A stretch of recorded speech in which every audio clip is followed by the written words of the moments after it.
मग विचार आपण विषय सुरू केला काल, आणि तसं बघितलं तर तुम्हाला पंचकरण सांगितलं पाहिजे, पण तुम्ही काय ऐकलेले भरपूर वेळा माझ्या. पण विचार सागर कळायला पंचकरणाचा पाया मजबूत पाहिजे. आणि पंचकरणामध्ये इंद्रिय, देवता, त्यांचे विषय, पाच भौतिक, स्थूलसृष्टी, सूक्ष्मसृष्टी, जगत, असं नाना रूपाचं वर्णन केले सोप्या भाषेत. आणि सुरुवातीला तू ग्रंथ सोप्या पद्धतीने मांडलाय, आणि तो जर आपण अवलोकन केला तर तो अध्यात्म ग्रंथामध्ये आपली बुद्धीची उन्नती होती.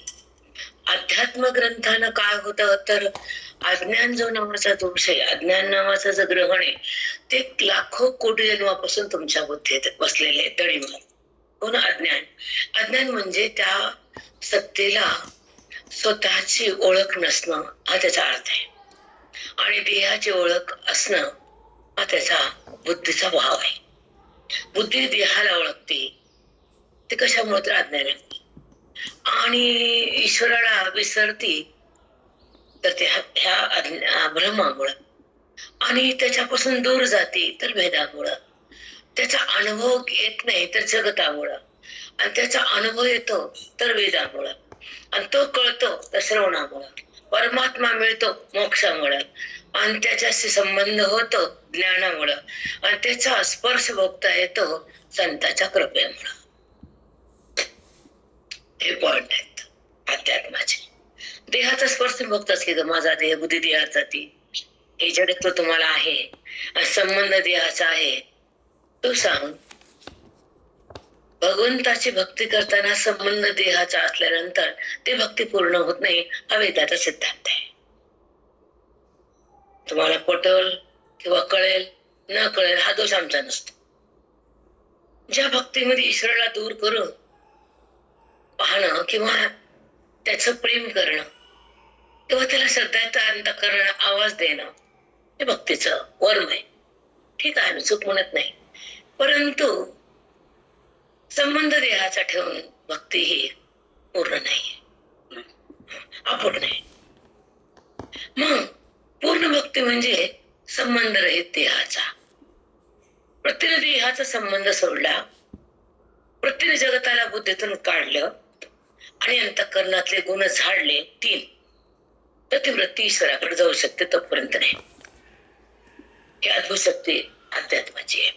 भक्ती वृत्तीची, द्या अंतःकरणाची आहे, आणि प्राप्ती त्या स्वरूपाची आहे. ह्याला जीवनमुक्ती म्हणतात. जीवनमुक्ती हा देहात असताना वृत्तीला त्या परमात्म्याची प्राप्ती, त्याला म्हणतात जीवनमुक्ती. या देहातच, या आयुष्यातच, आणि या श्वासातच त्याच्या प्राप्तीला अनुभवायचं, त्याच्या सुखाला भोगायचं. परम सुख म्हणतात त्याला, विषय सुख नाही. विषय सुख हे विकारात असतं, अज्ञानात असतं, वृत्तीच्या संबंध खोट्या पदार्थ असतं ते विषय सुख असतं.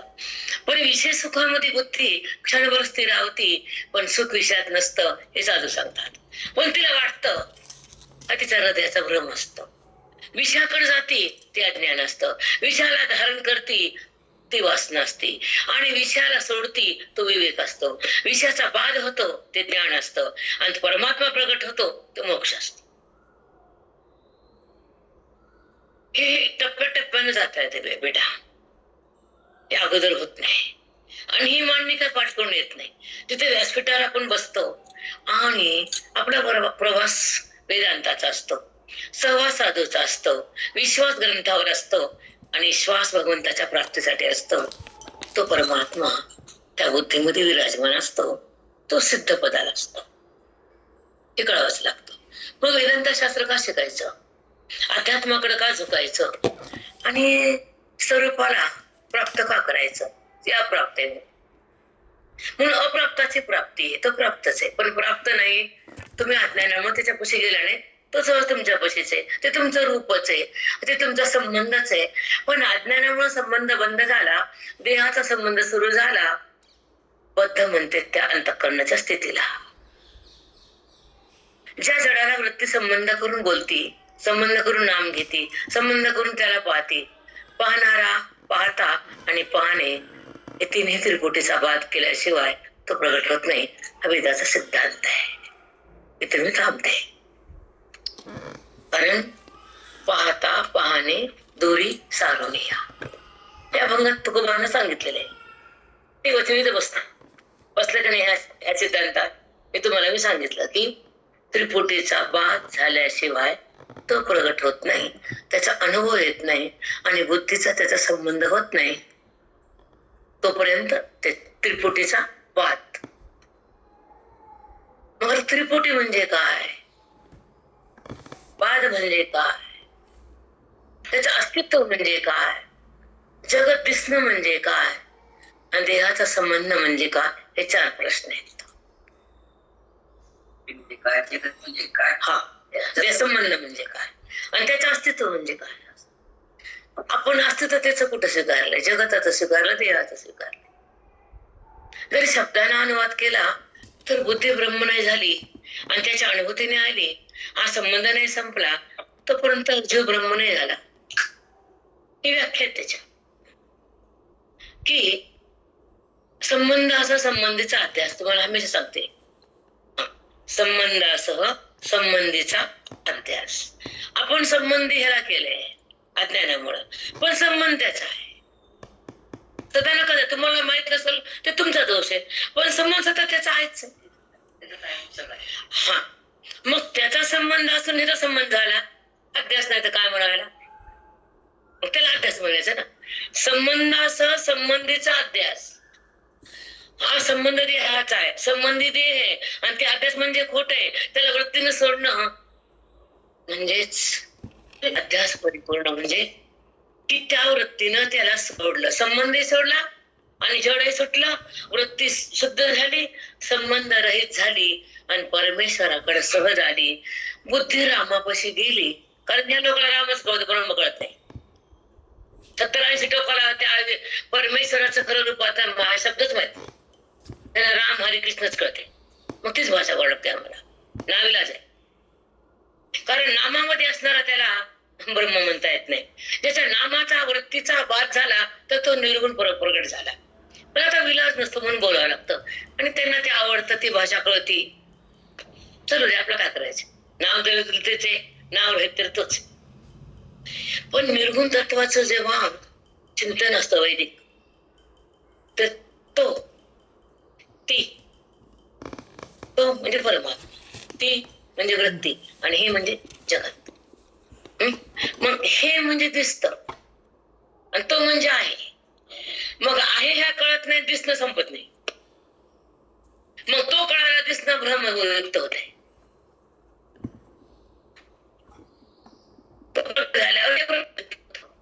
तो दिसल्यावर हा झाकला जातो.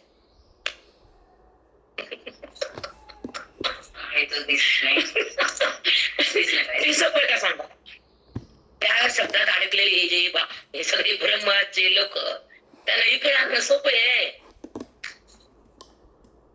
कारण भेदातली भक्ती त्यांना माहिती आहे, पण भेद काढता येतो, अभेद घेता येत नाही.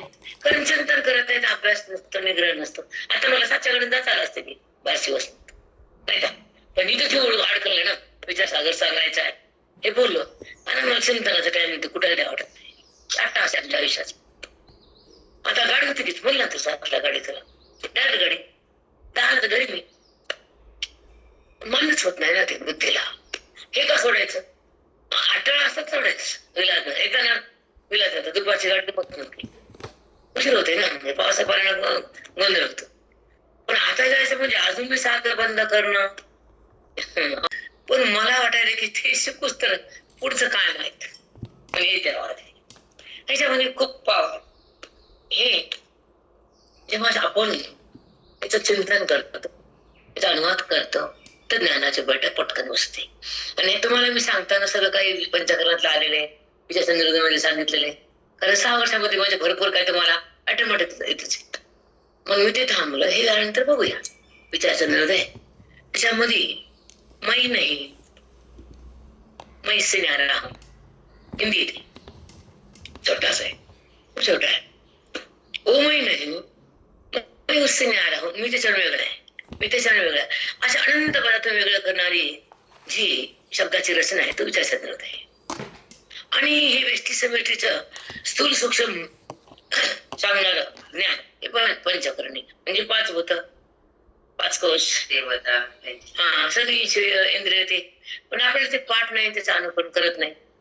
तुम्ही काय करता, तुम्हाला अध्यात्माची कमी ओढ आहे, तुम्हाला एकच जास्त आहे, हे वाचायचं ते वाचायचं ते वाचायचं, असते 4 पानं. पण ही बैठक तुमची कुठे मजबूत आहे? आता कोणता विषय कोणत्या देवता का कुठे पाठ आहेत का? नाही. आता इंद्रिय डोळा आहे, एक ज्ञानेंद्रिय सांगते, हा डोळा आहे, त्याची विषय रूप आहे, त्याची देवता सूर्य, मन संकल्प करतो, त्याची देवता चंद्रमा. असे पट पट पट. आता आमच्या बरंच विसरलं, कारण तो अभ्यास नाही, पण सूक्ष्म काही काही कामाचं येत. इंद्रिय, त्याचे विषय आणि त्याची देवता. तिथं आपण कुठे, तिथं आपण कुठे? डोळा तेजाचा, अग्नी त्याचा बनलाय, त्याच विषय रूप आहे पाहणं, त्याची देवता सूर्य आहे, मन वायूच आहे, वायुतत्वाच आहे, त्याचं कार्य काय संकल्प विकल्प करतो, त्याची देवता चंद्रमा आहे. मग असं पट पट पट झालं की बैठक छान बसते पहिल्यांदाची, आणि मग ती बुद्धी जरा अग्रेसर होती. मग डोळा जर तेजाचा आहे तर मी पाहिलं कसं सिद्ध होईल? डोळ्याने पाहिलं का मी पाहिलं? डोळा तू नाहीस, डोळा कोणाचा? तेजाचा आहे. इथे सिद्ध झालं की तू डोळा नाहीस. ते सूक्ष्म आहे, त्याला कळत. आता उदाहरणाच जर बंद असेल तर आम्ही काय करू शकतो? डोळा कोणाचा बनलेला आहे? तेजाचा आहे. बडकं कोणाचं बनलंय? मातीचं आहे. देह कोणाचा बनलेला आहे? भूताचा आहे. इथं स्थान तुला कुठे आहे? मग माझा देह का वाटतं? आहे ना ज्ञान, म्हणून माझा देह. पुन्हा मी देह, मी आणि माझा अमाध्यास आणि ममाध्यास. म्हणजे माझं, मी सगळं माझं, मी आणि आणि मम हे 2 घातक आहेत. हे संपत नाहीत, जात पण नाहीत. कुठं जातं ते? खरं प्रत्येक उपाधीमध्ये, प्रत्येक देहामध्ये तेच मने आणि तीच बुद्धी आहे. ज्या मनाला बोध दिला असता ते मन थोडस शांत आणि विवेकयुक्त होते, ते मन ज्ञानयुक्त होतं, त्याची श्रद्धा वाढते, तिथं पुण्य होतं, आणि त्या मनाचा बदल होतो आणि ज्ञानाचा उकल होतो. परमात्मा त्याला जाणता येतो आणि देहाचा बाध होतो. देहाची जाणी बंद होती, ईश्वराची प्रतीती ती जीवनमुक्ती हातात गुरुच्या सोबत ते देतात. मनाचं तर सूक्ष्म आहे, बुद्धी सूक्ष्म आहे. स्थूल देह दिसतं, जग स्थूल दिसतं, मन पण ते एक पार्टच आहे देहातला. अंतःकरण म्हणजे मन, ते सूक्ष्म दिसते का? पण ते वायूच आहे, वायू दिसते का? ज्याचं बनलं तेच हवा आहे, पण हवा आहे जाणीव आहे, दिसणं नाहीये त्याच, म्हणून ते सूक्ष्म आहे. बुद्धीनिश्चय कधी जाणते? बुद्धीनिश्चय आत्मज्ञान, ब्रह्मभावी आपण तत्पर आहे अनिश्चित. बुद्धिनिश्चय आत्मज्ञान, बुद्धिनिश्चय त्याचा आत्मज्ञान आहे ना. बुद्धिनिश्चय आत्मज्ञान, तिने निश्चय नाही त्याचा आत्मज्ञान कसं होईल? तिने ऐकलं पण मी हेच म्हणलं तर झाला का निश्चय? तत्पर आहे, तत्परायण असावं त्या विषयात, त्या वेदात. सगळ्यांना कदा त्याची ओढ असावी, त्याची आवड असावी, त्याचं सानिध्य असावं, त्याची ओळख करावी आणि बुद्धीतून थांबावं. व्यवहार करताना तिनं जरी केला तर ती ईश्वराला सोडत नाही, तो ज्ञानी. हे ज्ञानत्वाच्या भूमिका आहेत. व्यवहार होतो, पण व्यवहार होताना अंतःकरण ते व्यवहारात नुसतं पाहण्यात असतं तर साक्षी भाव, आणि व्यवहारात असतं तो विकार भाव, अज्ञान. व्यवहार आणि अंतःकरण एकत्र झाले अज्ञान, आणि व्यवहाराने तो बाजूला झाला तर ज्ञान. किती म्हणजे छोट्या छोट्या टिप्स माणूस किती जागा होतो. आणि हे ऐकायला ते वाचायला मिळत नाही, दोन्ही होत नाही. हे ऐकायला पण नाही, वाचायला पण नाही, दोन्ही कुठे तर आपण लांब आहेत की नाही, सूक्ष्म नाही सांगता येत आणि भेटत पण नाही. हे तुम्ही मान्य करत नाही तर प्रत्येकाचा दोष, आमचा दोष नाही. की जी सूक्ष्म दशा अंतःकरणाची, की व्यवहार करताना मन कुठे आहे जर विचारलं तर अज्ञान अवस्थेमध्ये मन व्यवहारात आहे, देहात आहे, विषयात आहे, वासनेत आहे, अहंकारात आहे, सुखात आहे, दुःखात आहे. आहेच आहे. मान्य करा नाहीतर न करा. तोपर्यंत ज्ञान होत नाही तर वृत्ती ईश्वरापासून अलगच आहे, आणि ज्ञान झाल्यावर ते देहात उरतच नाही. हे वेदांताचं एक फल आहे. वेदांत का ऐकायचा, का शिकायचा, का वाचायचा, का अनुभवायचा, तर बुद्धीला ब्रह्मत्व प्राप्त होतं आणि देहत्वाचं नातं जात, संबंध संपतो आणि ईश्वराचा अनुभव येतो. ते वेदांताचं रहस्य आहे. हा संबंध टाकण्यासाठी वेद आहे, त्याचा अनुभव घेण्यासाठी संत आहे आणि तो मिळण्यासाठी ग्रंथ. तिने चूक म्हणला तरी चूक होऊ शकत नाही. मना चूक तुम्हाला म्हणा, कारण स्वातंत्र्य जगताला काही पण बोलायचं, कारण स्वरच आहे तिथं काही करू शकतात. ते काही ज्ञान नसतं, काही चिंतन नसतं, अध्ययन नसतं, काहीच नसतं, पण जे मनाला वाटत ते आपण बोलतो, ते चुकीचं असतं. त्याच्यात ते आपलं देणे घेणे कोणाशी.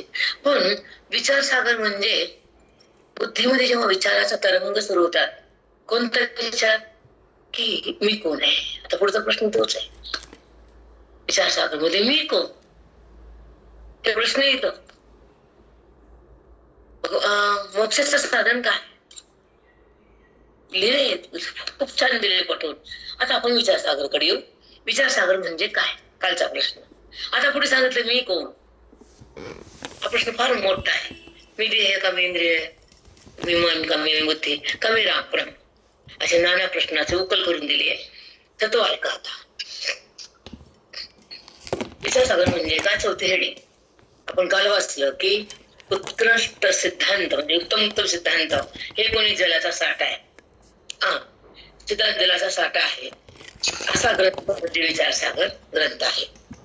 अकल्पना खरे की या ग्रंथास विचारसागर असे नाव दिले.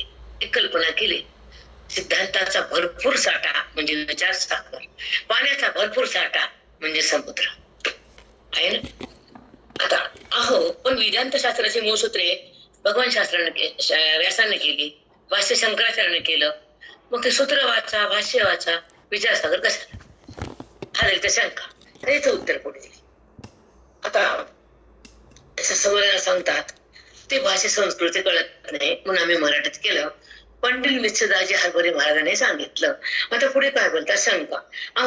हिंदी भाषेतही पंजाबातील मनोहरदास निरंजन करत, तिथं पंजाब देशात कोण होता, मनोहरदास निरंजन करत शतप्रश्नी, ज्ञानमंजरी, ज्ञानचूर्ण हे वेदांत सार असे 5 ग्रंथ आहेत. वेदांताला अवलंबूनच ग्रंथ येतं.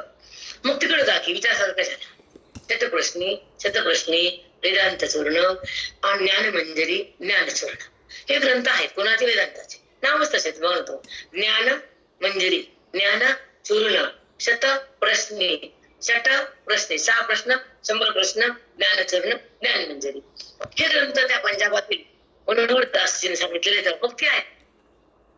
अजून प्रशंका केली त्याच्यामध्ये. शंका, प्रत्येक तरंगामध्ये शंका आणि शंकेचं निरसन, शंकेचं खंडन म्हणजे निरसन. मग पुन्हा काय बोला ऐक. आणि अशा ठिकाणी ते शास्त्रानुसार ग्रंथ केलेले आहेत, कारण ग्रंथकारांनी हे ग्रंथ श्रवण करून केलेले आहेत, त्यांना ऐकून केलं तयार. आणि श्रवण करते वेळी मनोहरदासांना जितक्या अंशात यथार्थ बोध झाला नाही तितक्या अंशात शास्त्रविरुद्ध प्रक्रिया लिहिली गेली. त्यांना ऐकलं पण त्याला यथार्थ बोध झालाच नाही करा. मग ज्या ठिकाणी यथार्थ बोध झाला नाही त्या अंशात त्यांना चुकीचं लिहिलं. मग त्यांचं काय ऐकायचं. ज्याने यथार्थ बोध होतो तो ज्ञान मुक्त होतो आणि तो ज्ञान देऊ शकतो, ज्ञान बघू शकतो. पण ज्या अंशात त्यांना ते ज्ञान झालं नाही ते चुकीचं बोलले, मग त्यांचं काय ऐकायचं. त्याचं उत्तर खंडन. ते किती म्हणजे प्रश्न उत्तर दिलं तर तुमचं समाधान होतं, तर होत नाही. आता ऐका, शास्त्रविरुद्ध प्रक्रिया सरणी असल्याने या ग्रंथकाराने हे ग्रंथ श्रवण करून केले आहेत आणि श्रवण केलेले ग्रंथ पूर्ण यथार्थ बोध नसल्यामुळं त्यांचे चुकीचे आहेत, ते वाचता येत नाहीत. त्याचं पुढे लिहिलंय, त्याच्यापासून जितक्या अंशात यथार्थ बोध झाला नाही तितक्या अंशात शास्त्रविरुद्ध प्रक्रिया लिहिली गेली, शास्त्राविरुद्ध ते बोलली. ठीक आहे. तसेच आत्मबोधात ग्रंथात, आत्मबोध ग्रंथ मी छान आहे ना, त्याच्यामध्ये बघा काय बघा, वेदांताची प्रक्रिया संपूर्ण नाहीये, पूर्ण नाही, अपूर्ण आहे. तिथं प्रक्रिया आहेत काही काही. आता आमचे ग्रंथ महाराजांना भरपूर सांगितलेले आहे, म्हणजे आत्मबोधात काय, अद्वैतसिद्धीचे काय, अद्वैत बिंदू काय, खूप भरपूर ग्रंथ भरपूर आहेत ना अद्वैताचे. मग त्याच्यातल्या काही प्रक्रिया वगैरे आम्हाला ते सोबत राहून बरंच ऐकण्यात आता. पण त्याच्यामध्ये पूर्ण न प्रक्रिया पूर्ण नाही सांगितल्या गेल्या, अपूर्ण राहिला ग्रंथ, पुन्हा मी ते पण सोडलं. आता या ग्रंथाच्या अध्ययनामुळे विचार मोक्षूस निस्संदेह बोध होत नाही. म्हणून आमच्या विचारसागर मध्ये वेदांताची संपूर्ण प्रक्रिया शास्त्रानुसार असून कोणत्याही स्थानी विरुद्ध नाही. शास्त्राला अनुसार आमच्या प्रक्रिया आहेत आणि धर्माला विरुद्ध आम्ही कुठे बोललो नाहीत. म्हणून आमचा विचारसागर ग्रंथ मुमुक्षूला मुक्त करण्यासाठी सुयोग्य आहे. म्हणून आम्ही बाकीचे ग्रंथ त्याग केला आणि विचारसागराला आरंभ केला. मुमुक्षूसाठी तर मोक्ष देण्यासाठी पूर्ण आहे असं मला कळालं. पुन्हा विचारसागर ग्रंथावर आरूढ झालो असं त्यांनी उत्तर दिलं. आणि आत्मज्ञान उपयोगी पदार्थाचे विस्ताराने निरूपण केले आहे. आत्मज्ञान उपयोगी पदार्थाचे विस्ताराने वर्णन केलेले आहे तो विचारसागर ग्रंथ आहे. आत्मज्ञानाला उपयोग होणारीच प्रक्रिया येतात, भिन्न प्रक्रिया कुठल्याच नाहीत. म्हणून या ग्रंथास आम्ही सुरुवात केली. म्हणून सर्व भाषा हिंदी ग्रंथापेक्षा विचारसागर ग्रंथ उत्तम आहे, पण सफल आहे, पूर्ण आहे, सफल आहे. कोणते ग्रंथ अध्ययन करण्यापूर्वी आता कोणता ग्रंथ आपण शिकायचं त्याच्याबद्दल अनुबंध हे माहितीच म्यूट बघा. म्यूट पहा, कोणाचे म्यूट कोणाचे पहा.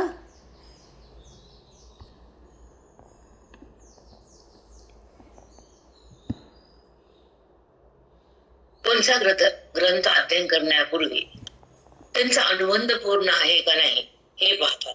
आणि अनुबंध पूर्ण झाला तर बुद्धीचा प्रवेश ग्रंथात होतो आणि त्याला अध्यात्म कळत झेपतं.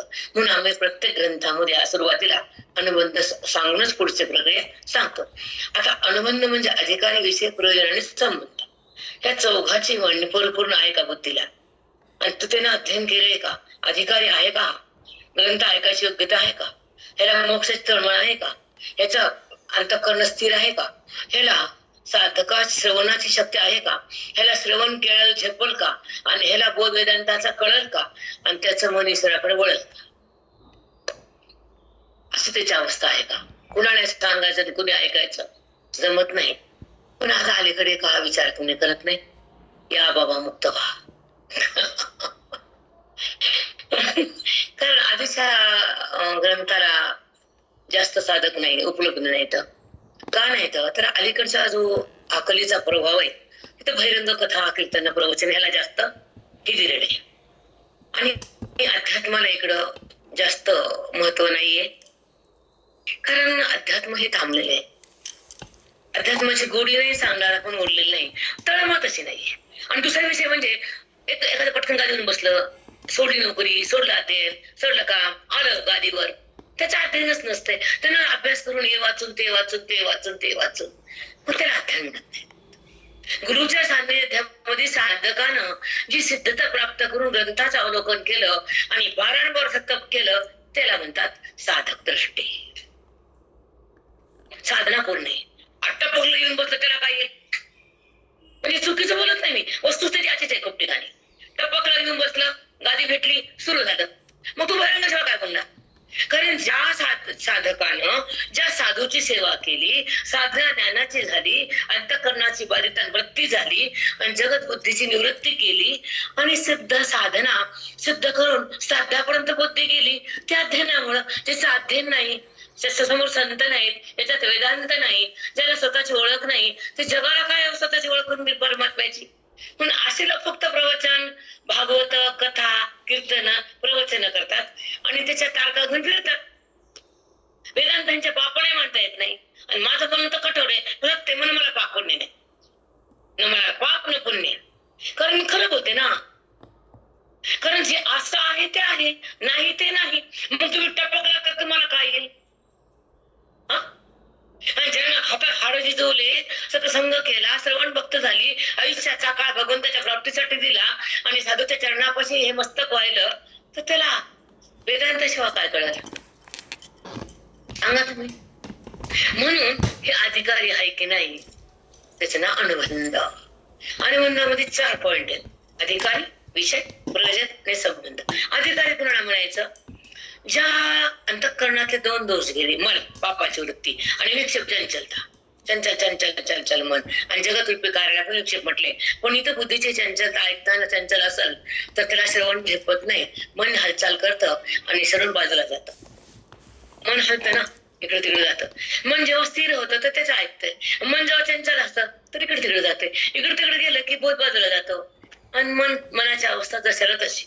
म्हणून हे 2 दोष गेल्यानंतर त्याला आत्मबोध साठवण्याची एक अंतःकरणाची पावर येते, तर तो अधिकारी. त्याचा एक दोष राहिला असतो, आवरण. आवरण म्हणजे अज्ञान. भगवंताला झाकलेली मायेची शक्ती. त्याने आवरण केलं, ईश्वराला झाकलं आणि त्या मायेने जगत दाखवलं आणि देहभाव जिवंत ठेवला. त्याला म्हणतात आवरण नावाचा दोष संतानं काढला. काय म्हणतात? अनुबंधातला पहिला पॉइंट अधिकारी. दुसरा त्याचा विषय काय असतं? त्याला काहीच माहित नसतं. त्याला फक्त एकच, जीवाशिवाची एकता कशी करायची. त्याला बाकी देणं नाही, घेणं नाही. न कीर्तन सांगणं नाही, हिंडणं, काय विषय पटवून देणं, प्रमाण सांगणं, ना अभंग म्हणणं, कुछ नाही. फक्त एकमेव अद्वितीय ब्रह्म ज्ञानाचे किंचन ह्या अनुभूतीसाठी, जीवाचा आणि शिवाचा ऐक्य करण्यासाठी ज्ञानाचं चिंतन करणं, मोक्षाच्या साठी हृदय परिपूर्ण होणं आणि संतांच्या संगतीत राहून श्रवण भक्ती टोक गाठणं आणि आपल्या अनुभवात जगणं आणि देहाला अलग करून वृत्तीला ईश्वराकडे नेणं आणि तिथं ऐक्यासाठी संतांची सेवा होणं आणि ग्रंथाच्या चिंतनात अंतःकरण एकरूप होणं आणि आपलं आयुष्य श्रवणासाठी खर्च करणं आणि संतांच्या संगतीत हा काल घालणं, त्याला एवढंच माहिती. दुसरा विषय त्याचा नसतो. त्यामुळे काकाने इतकं मला वहिनीकडे जायचं होतं, काल काकाच्या बोलत भेटायचं होतं.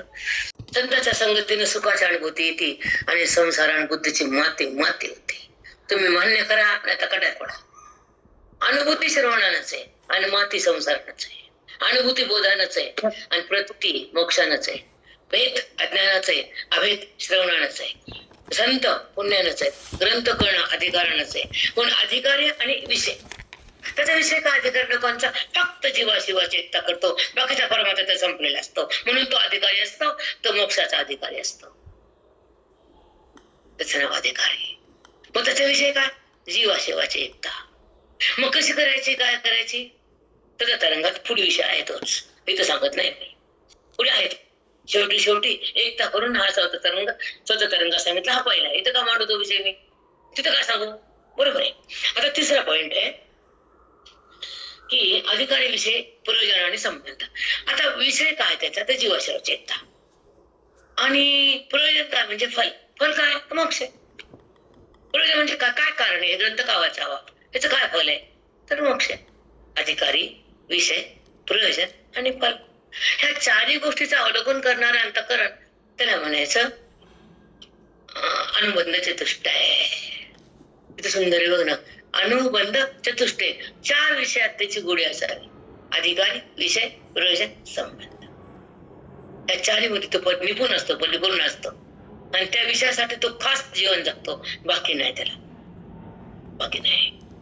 म्हणून संबंध, अधिकारी, विषय आणि प्रयोजन आणि फल. प्रयोजन आणि संबंध यास अनुबंध म्हणतात. प्रयोजन म्हणजे फल.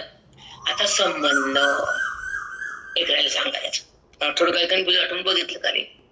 आता संबंध, हे संबंध कोणाचा आहे, कशाचा आहे, कोणी केला? फार सुंदर विषय तो सुद्धा, की बुद्धीचा आणि देहा संबंध आहेच आहे. पण बुद्धीचा आणि परमात्म्याचा संबंध आहे, तो ज्ञानोत्तर आहे. आणि अज्ञानाच्या मध्ये संबंध बुद्धीने देहाचा केला, काय चुक त्या बुद्धीची? का त्याच्यात अज्ञानच आहे.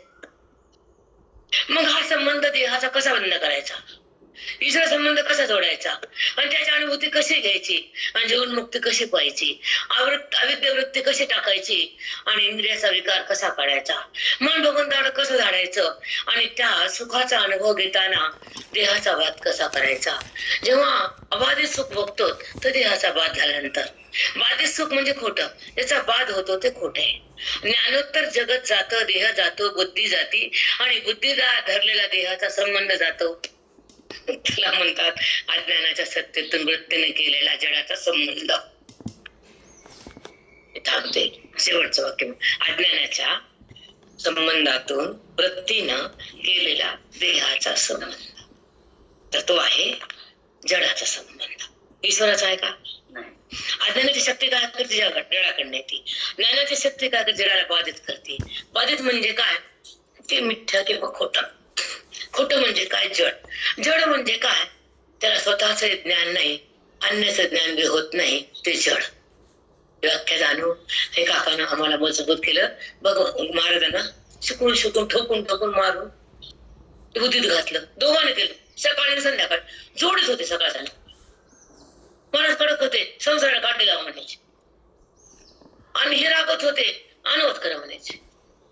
त्यांच्या सोबत विचारसागर घेऊन गेला तर 25 ओव्या वाचूनच येते जायचं. त्याच्यातल्या 10-15 आळे पडले जात होते आणि जाते गाणं.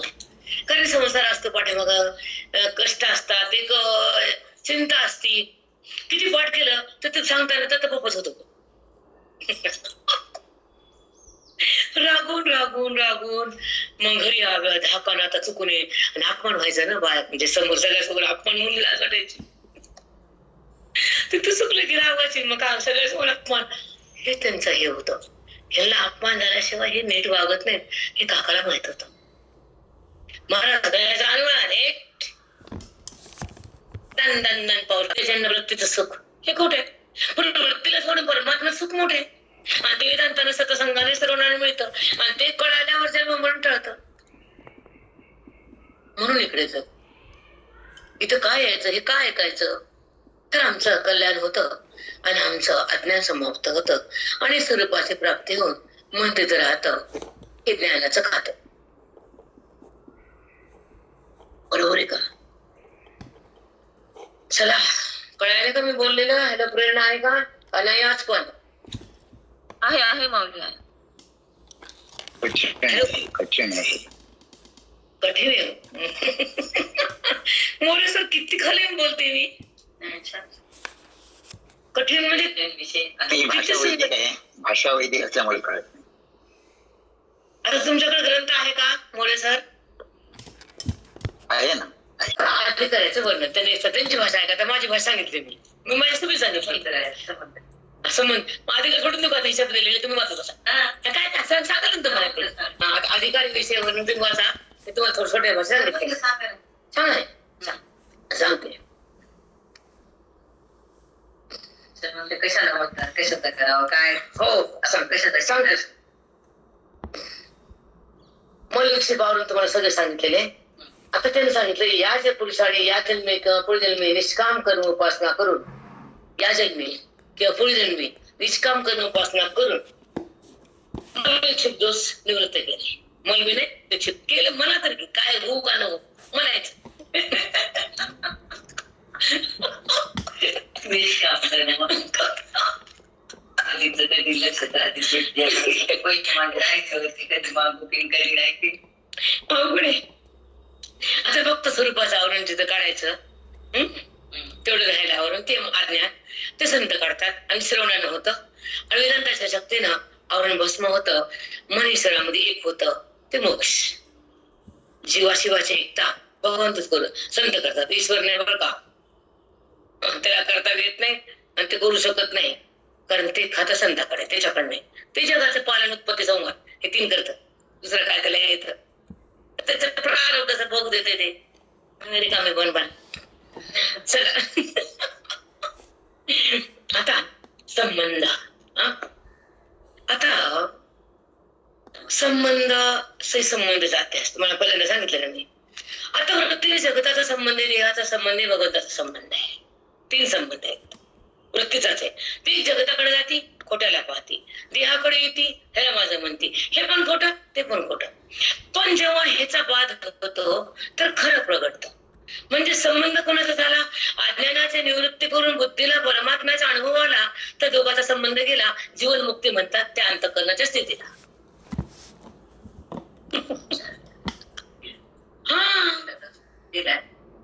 अज्ञानी निवृत्त झाली तो ते जगत आणि हा देह वरतीतून बाधित झाला ना, खोटा ठरला. तुमच्या समोर होत, आता कळालं समोर वेगळंच आहे ना. मग आम्ही मान्य करतो ना. आज तुला किती छान कळायला. मला ठेवून घेतली दारूला. राहू नका म्हणते का मी तुम्हाला, मला काय करायचं. युगच राहणार कशात.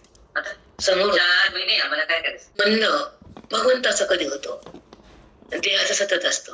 आता ना ती माझं जरी बोलणं नाही तर आतून संस्कार येत असतात किती नसतं. तरी बोला की न बोला पण त्या संबंधाच्या संस्कार आणि बुद्धीचा संबंध ईश्वराशी नसतो, जडाशी असतो. तो देह आहे आणि देह म्हणजे पंचभूताची ओळख आहे, ईश्वराची ओळख नाही. हा त्याने सांगितलं संबंध कोणी याच्या आनंदाच्या दुसऱ्यामध्ये. मग जे संबंध सोडण्यासाठी बुद्धीमध्ये ज्ञान जर गेलं तर ती ज्ञानानं ह्या संबंधाला सोडू शकते. ती वृत्ती ज्ञानमय असते. आणि जेव्हा वृत्ती संबंध देहाचा करते ते अज्ञानमय असते. अज्ञानामुळे जडाची ओळख असते, ज्ञानामुळे भगवंताची ओळख असते. भगवंताच्या ओळखीमध्ये परमात्मा प्रगट होतो आणि अज्ञानामुळे जगत प्रगट होतो. सुंदर वाक्य तानू, भयानक वाक्य ते.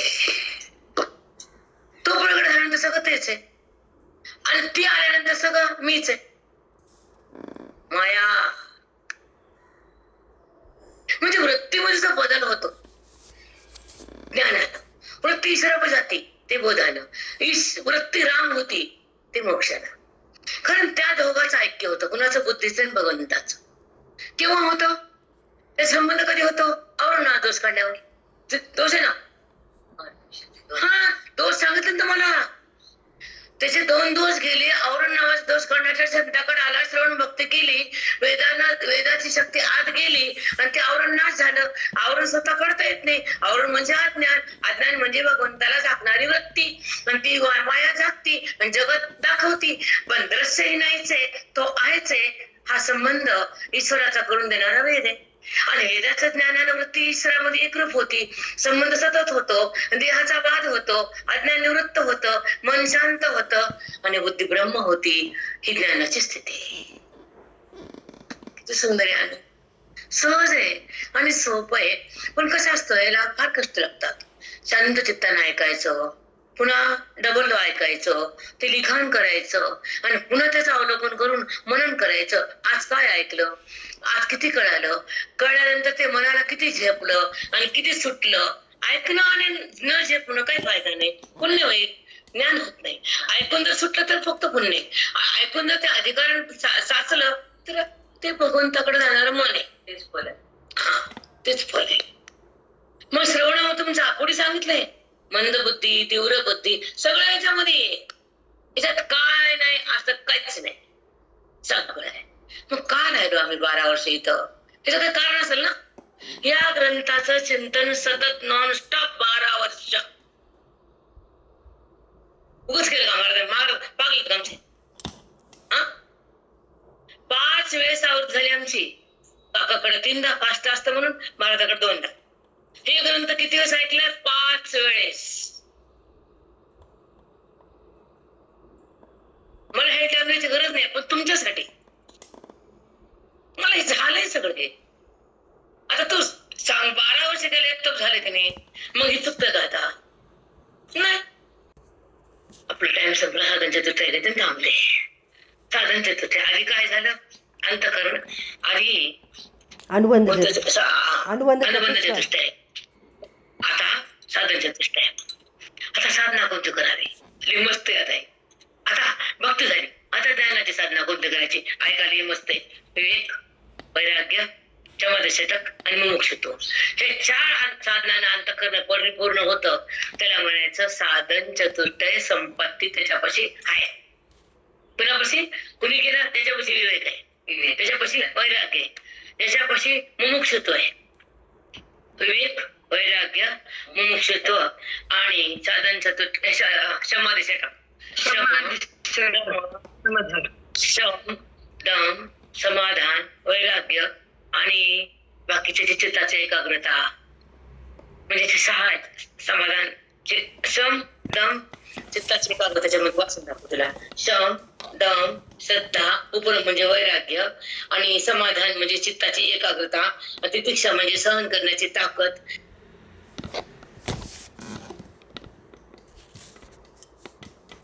साधन कोणाचं? ज्ञानाचं. प्राप्ती भगवंताची, अनुभूती आत्मत्वाची आणि वृत्ती अज्ञानाची, बोध वेदाचा, समाधान चित्ताचं, एकाग्रता अंतःकरणाची आणि प्राप्ती हरीची. ह्याला म्हणायचं साधन चतुष्टय संपत्ती. पहिला शब्द ह्याच्यामध्ये कोण आहे? पहिल्यांदा पुस्तक आहे विवेक. याच्यामध्ये काय पाहिजे तुम्हाला? साधना करायला विवेक पाहिजे. आता विवेक म्हणजे काय सांगितलंय पुढे? सत्य असत्य, शाश्वत अशाश्वत, सार असा. बुद्धीला खऱ्याकडे जायचं का खोट्यात राहायचं? बुद्धी खोट्याला कवा सोडती, खऱ्यामध्ये कशी येते? खऱ्यात येणारा श्रवण लागतं, खोट्याला टाकल्याला आपला अधिकार लागतो आणि खरं अनुभवायला मोक्ष लागतो. हे सांगतो मला पुढं थोडक्यात बोलायले.